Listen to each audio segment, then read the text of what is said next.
महादेवाय ते नमः। नमस्तेऽस्तु भगवन् विश्वेश्वराय महादेवाय त्र्यम्बकाय त्रिपुरान्तकाय त्रिकाग्निकालाय कालाग्निरुद्राय नीलकण्ठाय मृत्युञ्जयाय सर्वेश्वराय सदाशिवाय श्रीमान् महादेवाय नमः।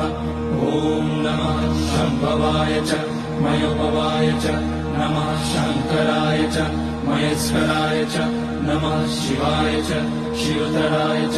ॐ त्र्यम्बकं यजामहे सुगन्धिं पुष्टिवर्धनम् उर्वारुकमिव बन्धनान् मृत्योर्मुक्ष्यमामृतात्। नागेन्द्रहाराय त्रिलोचनाय भस्माकराय महेश्वराय नित्याय शुद्धाय दिगम्बराय तस्मै नकाराय नमः शिवाय।